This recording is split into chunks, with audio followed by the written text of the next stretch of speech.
Salut les gens bien, heureux de nous retrouver dans ce nouveau tutoriel. Nous allons ensemble programmer une feuille Excel pour le calcul à l'élu d'une section de poutre rectangulaire soumise à une flexion simple avec la règle des 3 pivots et pour norme le BAEL 91 révisé 99. Pour mener à bien notre travail, nous allons dans un premier temps configurer notre environnement de travail que voici. Ensuite, expliquer la règle des 3 pivots. En tertio, entrer nos données hypothétiques et pour terminer, renseigner nos formules, les appliquer et automatiser notre feuille pour la rendre simpliste d'utilisation. Alors sans plus tarder, nous allons très rapidement configurer notre interface. Elle consistera tout d'abord à faire de l'enregistrement local, c'est bon. À faire de l'enregistrement automatique dans notre compte OneDrive, nous double-cliquons là-dessus. Elle prendra le temps de se charger. Voilà, c'est fait. Et quand elle est faite, nous avons la couleur verte qui apparaît.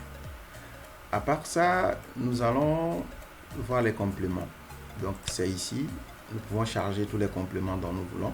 Nous avons déjà chargé Automate Content ou qui nous permet de naviguer d'Excel vers Word ou soit d'Excel vers PowerPoint. Nous avons également le chat GPT pour Excel Word. À part ça, il y a plein d'autres ajouts ou compléments qu'on peut faire. Et nous le ferons au besoin, dès que besoin se fait sentir.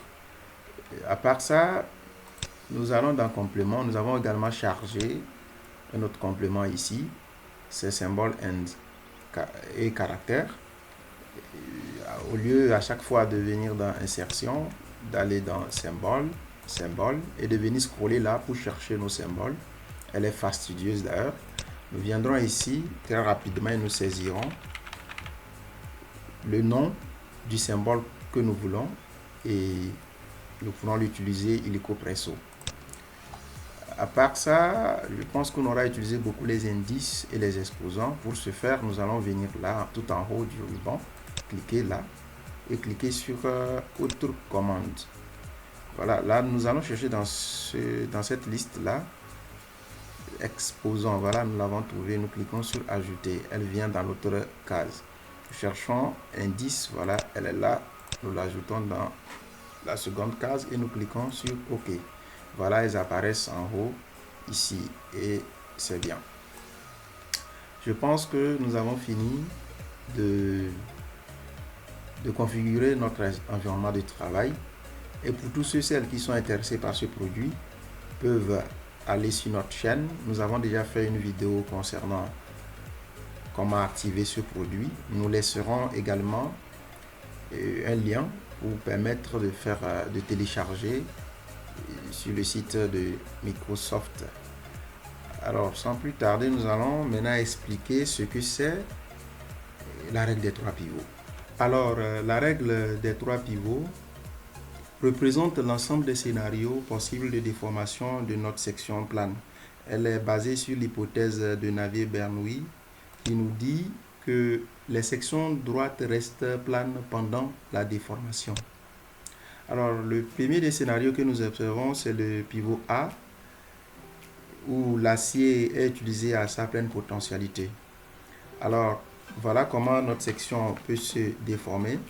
Elle se déforme suivant le domaine 1, qui est serré en domaine 1A, qui est poché en couleur violet, et en domaine 1B, qui est poché en rouge.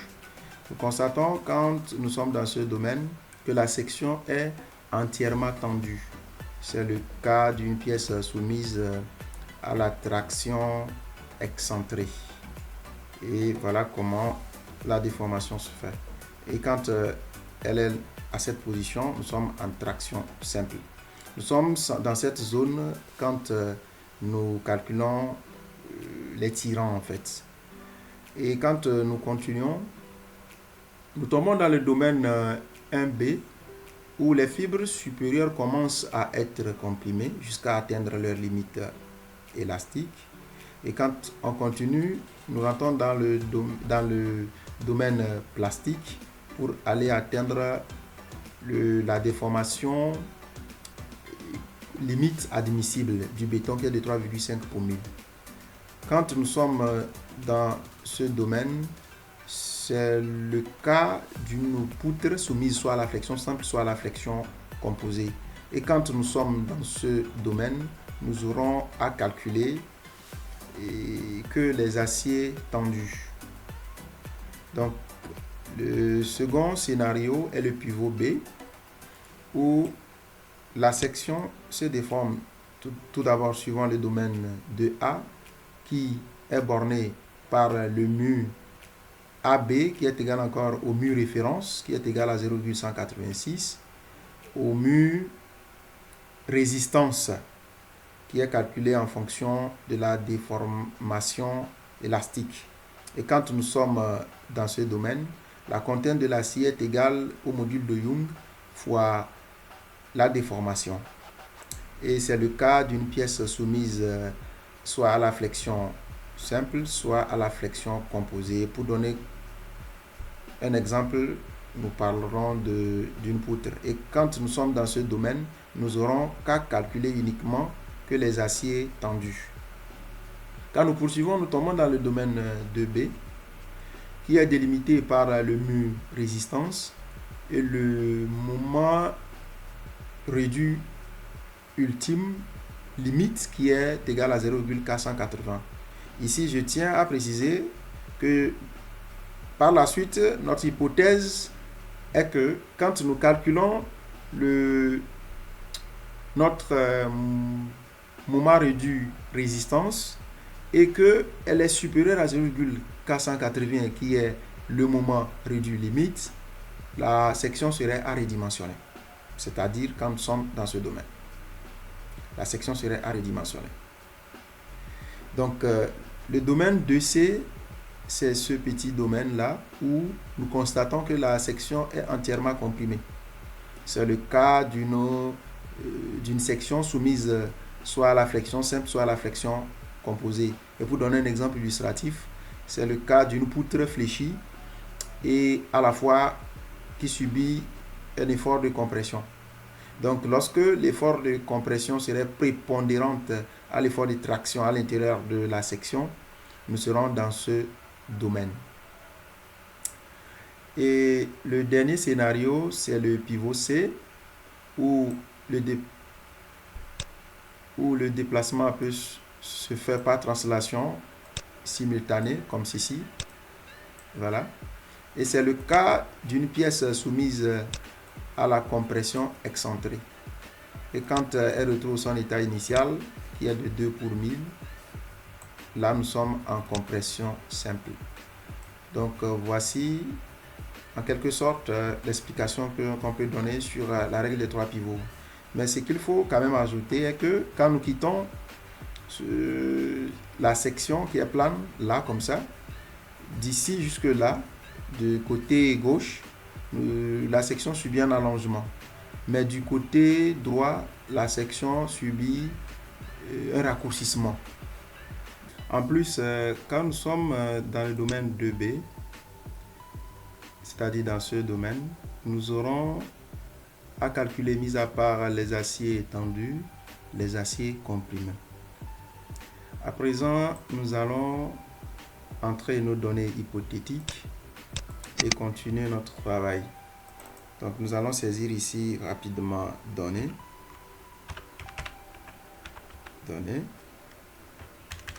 Autant pour moi. Données. Ah, là, je suis en train d'utiliser le clavier anglais. Donc, je vais revirer au clavier français en faisant ceci. C'est bon. Il suffit juste de cliquer sur Windows et sur Espace et nous virons là. Là, c'est bon. Nous pouvons maintenant écrire aisément données. Donc, c'est bon.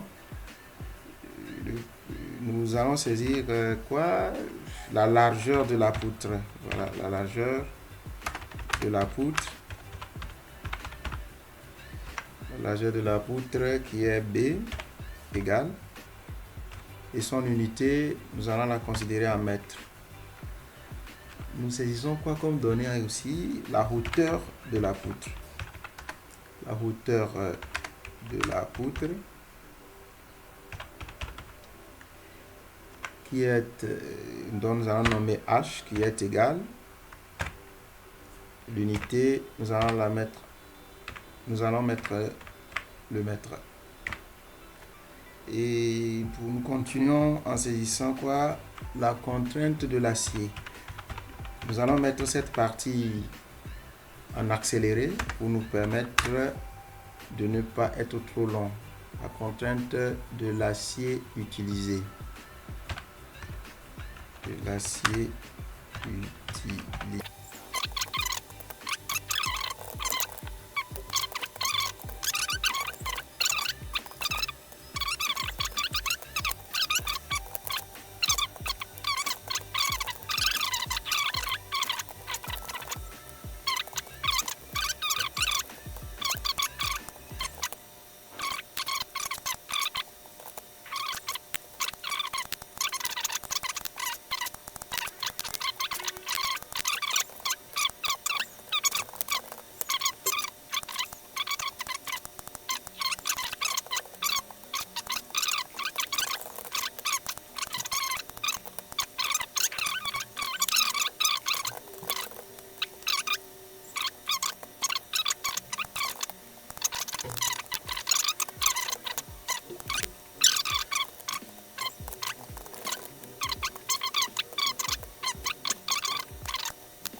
Et là, nous avons fini de saisir nos données hypothétiques. Nous allons à présent continuer et en saisissant résultat. Donc là, nous mettons résultat. Une petite parenthèse pour que notre vidéo ne soit pas trop longue. Nous allons mettre la partie saisie des données en mode accéléré et nous nous attarderons au niveau des calculs ou de l'application des formules. Là, nous allons le mettre en mode normal. Donc, après nous avoir renseigné les résultats, nous allons renseigner ici les différentes hypothèses de contrôle. Les différentes hypothèses de contrôle.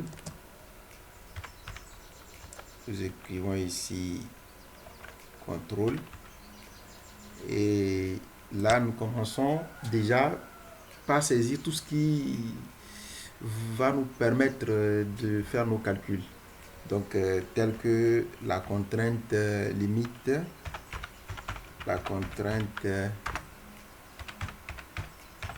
limite, du béton en compression.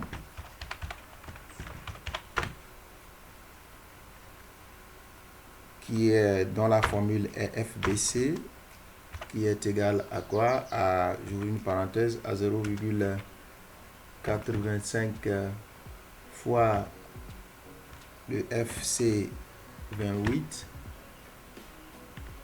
Le FC28 divisé, je ferme la parenthèse, divisé par quoi? Divisé par θ. Divisé par θ. J'ai déjà θ ici. Non, je vais aller la copier pour le ramener afin d'aller vite. Donc j'ai θ là. Θ fois quoi? Fois le coefficient de sécurité du béton, gamma B. Je reviens la copier là pour m'éviter de tergiverser. Je remets B en indice. Voilà, et c'est bon. Et je ferme. Donc voilà la formule qui nous permet de calculer le FBC. Et là, je mets l'unité FBC égale.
À présent, nous allons mettre en application nos formules en mettant tout d'abord égal.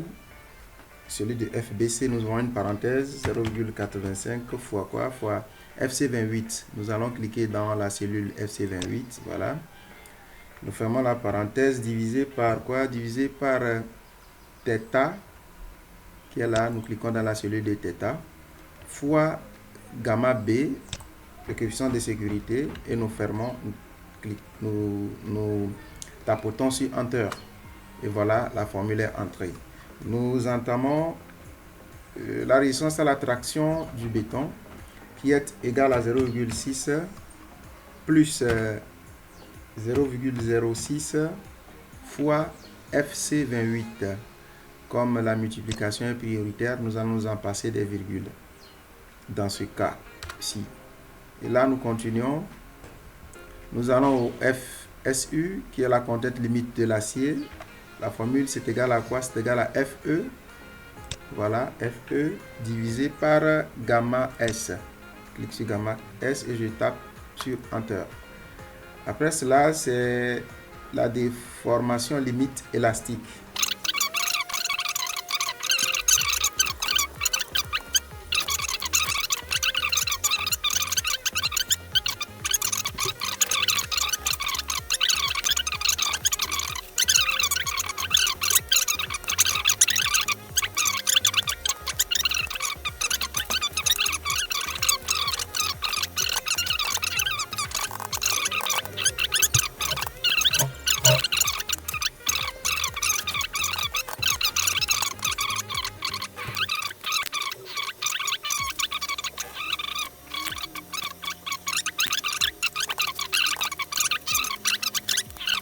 Contrôle, nous allons contrôler notre section. Et la première condition, c'est que le mu doit être inférieur ou égal à 0,480. Vous vous rappelez que nous avons posé cela comme hypothèse quand nous étions en train d'expliquer la règle des 3 pivots. Donc là, nous allons utiliser la formule de la logique si. Donc, nous allons venir rapidement, aller vite, mettre si. Notre condition qui est que le mu soit inférieur ou égal à 0,480. Si cette condition est vérifiée, point virgule, nous ouvrons les griffes, m'écrire vérifier. M'écrire vérifier. Je ferme les guillemets. Sinon, m'écrire plutôt redimensionner la section. Redimensionner la section. Redimensionner la section et je ferme mes guillemets. Et après cela, je n'oublie pas de fermer la parenthèse et je tape sur Enter et voilà, c'est bon. Et quand nous vérifions, effectivement, le mu qui est égal à 0,428 est effectivement inférieur à 0,480. Donc, elle nous a écrit vérifier.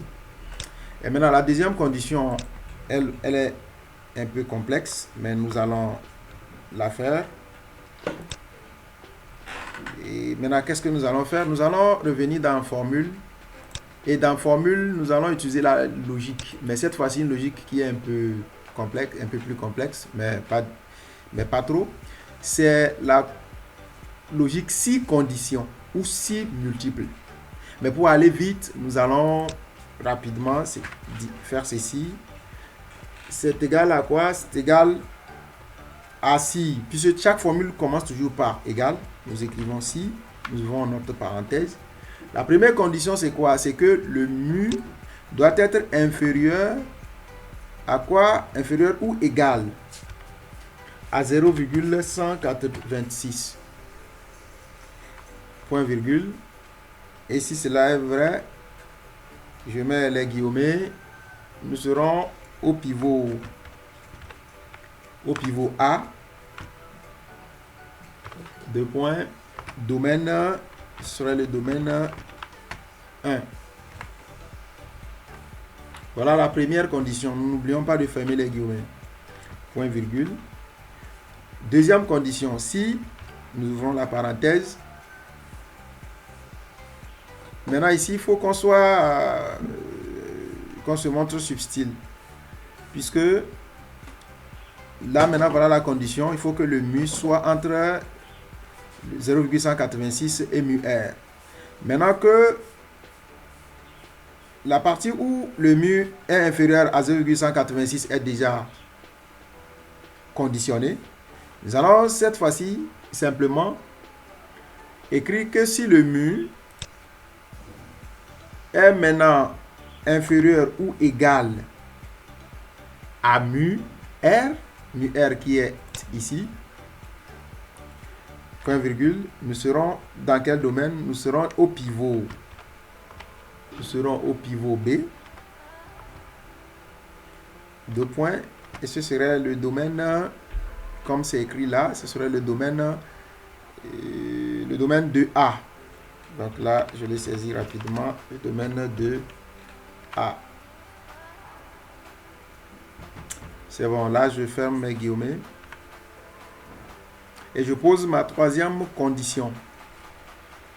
Si, j'ouvre la parenthèse, cette fois-ci, le mu est inférieur ou égal à 0,180, je la saisis.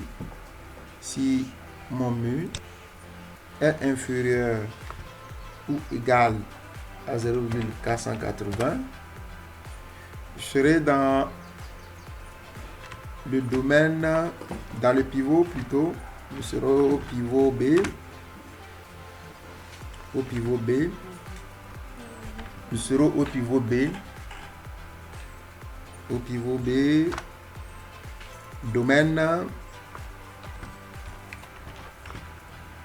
Domaine 2B, comme c'est écrit là. Voilà, c'est cette condition que nous sommes en train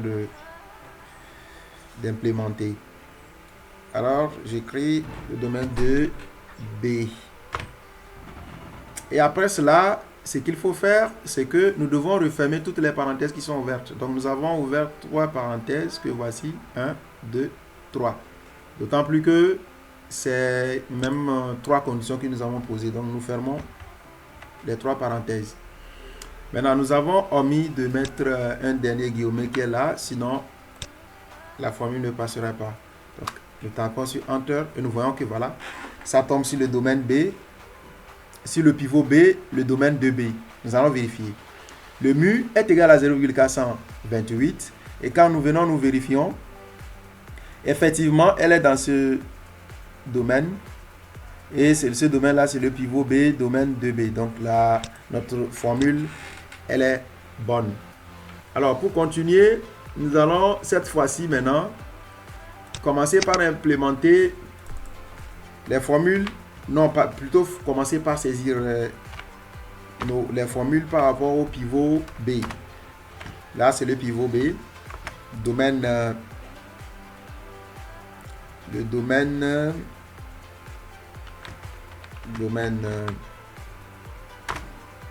2B. Nous allons la recopier encore et pour la saisir ici. Nous comprendrons après pourquoi c'est fait ainsi. Et quand nous sommes là, nous allons cette fois-ci saisir encore toutes les formules qu'il y a à faire maintenant au domaine 2B.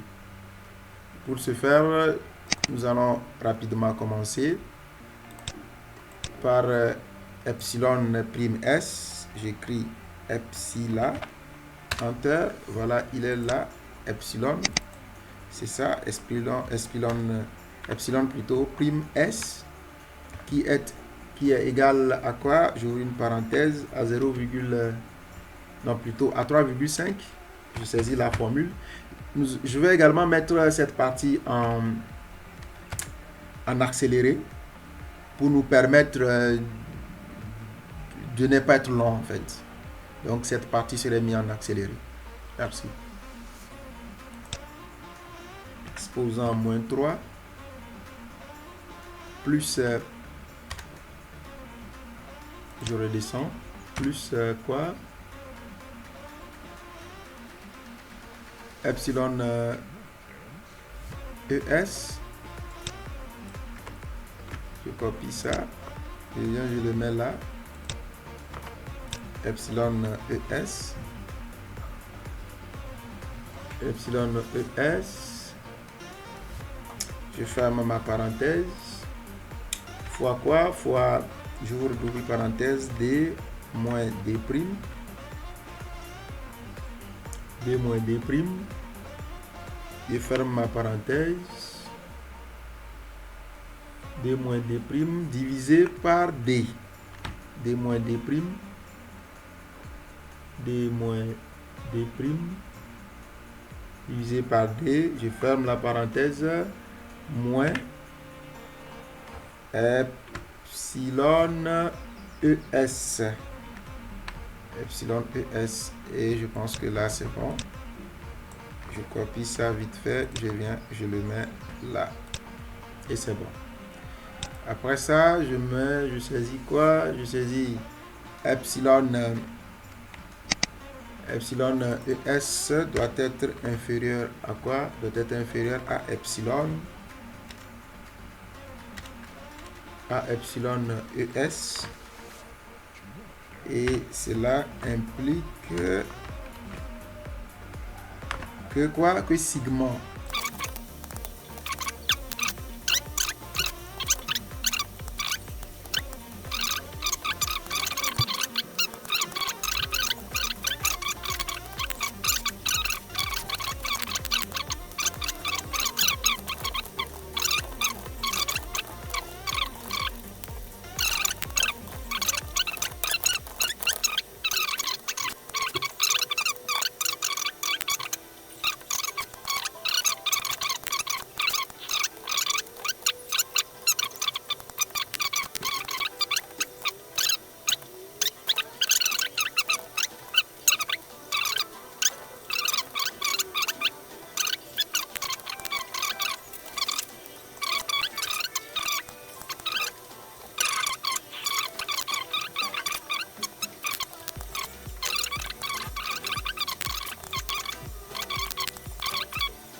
Nous allons à présent mettre en application nos formules que nous avons saisies. Alors, nous commençons par epsilon S' qui est égal à, nous ouvrons une parenthèse, 3,5 fois 10 expo moins 3 fois, non plutôt plus, epsilon ES qui est ici, tac, nous l'avons, nous fermons la parenthèse, fois, nous ouvrons D moins D' sur D, D moins D' sur D. Nous revenons à notre formule, c'est ça. Moins, maintenant quoi? Si epsilon ES, voilà, et nous tapons sur Enter. Là, c'est bon. La contrainte prime S est égale à quoi? Est égale au module de Young, qui est E.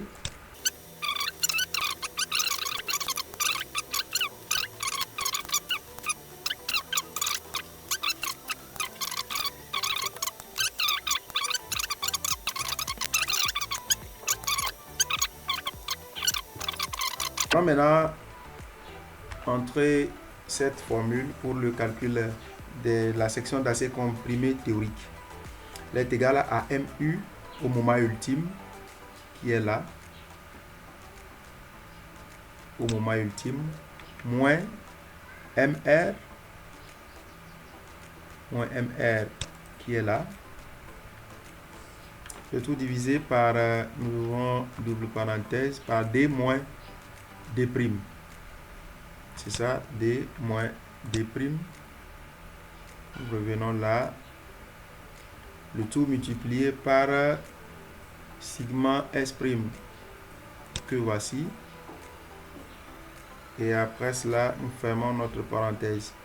N'oublions pas de multiplier le tout par 0,01 pour le ramener en centimètres carrés. Là, c'est bon. Nous allons à présent renseigner la formule du calcul de la section d'acier théorique tendu, qui est un peu kilométrique, mais nous allons y arriver. Nous allons ouvrir 5 parenthèses. 2, 1, 2, 3, 4, 5. Voilà, c'est bon. Et nous commençons. Ça fait le MU, qui est le moment ultime. Le moment ultime, moins MR, que voici. Nous fermons la première, divisé par D moins D'. Divisé par D moins D'. Cette fois-ci, nous les éliminons une des parenthèses. Plus MR sur ZR. Fermons la parenthèse également. Maintenant, fois quoi? Fois, nous ouvrons une parenthèse. L'inverse de FE sur gamma S. Alors, nous aurons gamma S sur FE. C'est bon. Nous revenons fermer doublement la parenthèse. Et nous prenons le tout maintenant que nous multiplions par 0,01 pour le ramener en centimètres carrés. Et après ça, nous tapons sur Enter. Il y a un souci. Eh bien, Excel a sûrement corrigé. Quand c'est mineur, elle-même, elle corrige. Donc, je peux quand même essayer de le vérifier. Oui, c'est bon, c'est bon. Oui. Oui. J'ai omis ça.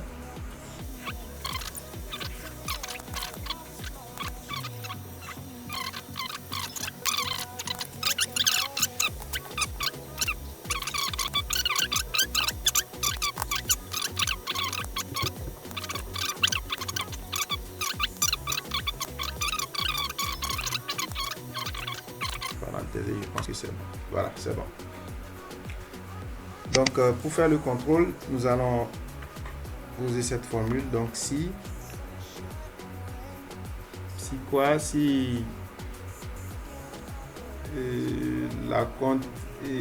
la section d'acier tendu théorique que voici est supérieure ou égale à la contrainte et je dis à la section d'acier tendu mine,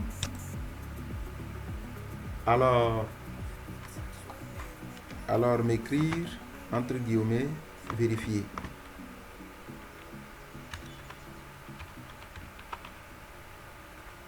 Sinon,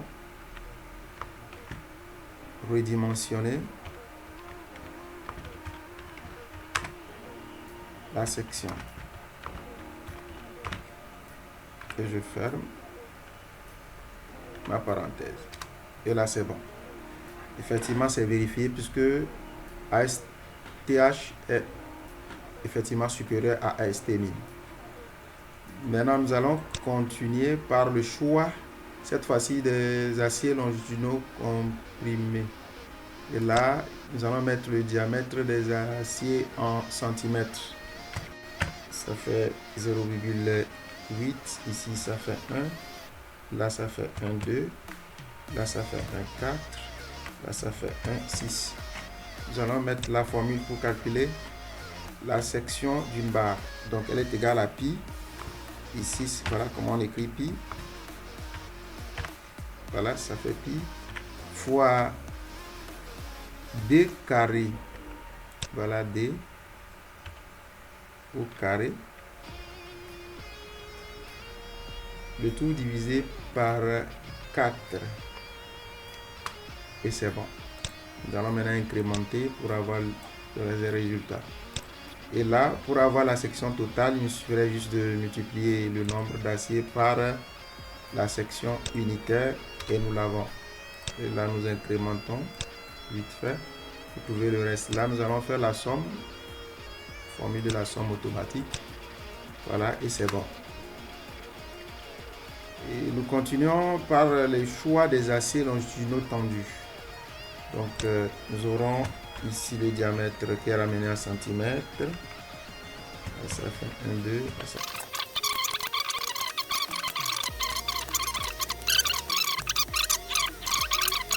Formule qui consiste à faire le phi Lmax divisé par 3. Et là, c'est bon. Et après cela, on fera le choix. Après ça, nous avons le choix de l'armature de peau. Donc, nous devons faire premièrement, nous devons contrôler en faisant ceci. Si j'ouvre ma parenthèse, si quoi, si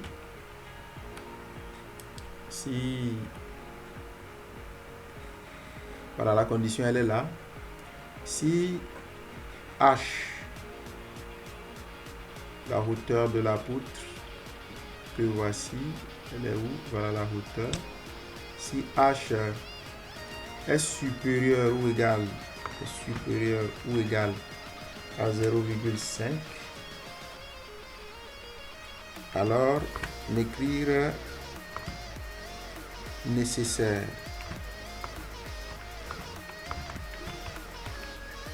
Sinon, m'écrire pas nécessaire.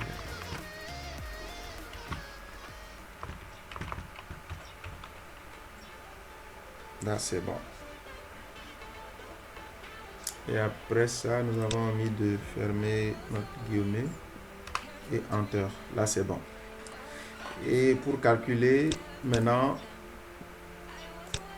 la section des aciers, des armatures de peau, voilà la formule qui est là. Ça fait 3 fois la hauteur. Ça fait 3 fois la hauteur. Là, nous devons ramener notre hauteur. 3 fois la hauteur. Il est où? Voilà, la hauteur est là en haut. La hauteur de la poutre, là voilà. 3 fois la hauteur sur 1.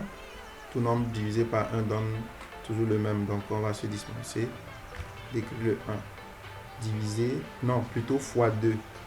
J'espère qu'on a compris la formule. Puisque quand on prend une section, les armatures de peau sont sur des parements. Donc nous avons 2 parements.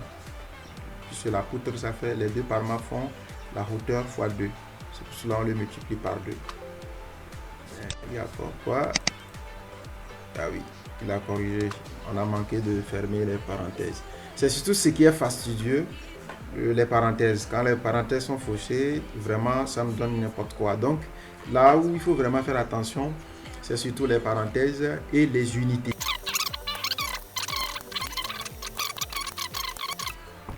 Et c'est fini. Là, c'est bon. Nous avons fini. Nous allons à présent tester notre feuille Excel pour voir si elle donne de bons résultats ou pas. Alors pour le faire, nous allons prendre cet exercice et essayer d'entrer les données. Donc les données sont déjà entrées. Mais le problème qu'il y a, c'est que ici, nous avons dit que le D était égal à 0,9H et le D' était égal à 0,11H. Mais pour l'adapter à notre exercice, puisque le D' est déjà donné, donc pour avoir le coefficient du D', nous ferons le rapport entre le D' et le H. Et ainsi, pour avoir le coefficient du D, nous ferons le rapport entre le D et le H. Donc, ceci faisant, nous revenons là pour adapter notre exercice à notre feuille. Donc, nous faisons ici, ça nous fera 550 divisé par 600. Là, c'est bon. Et nous ferons ici, nous enlevons ce coefficient. Là, nous mettons 50 divisé par 600. Voilà. Et c'est bon. Maintenant, nous allons vérifier les résultats. Nous revenons à notre exercice qui est là.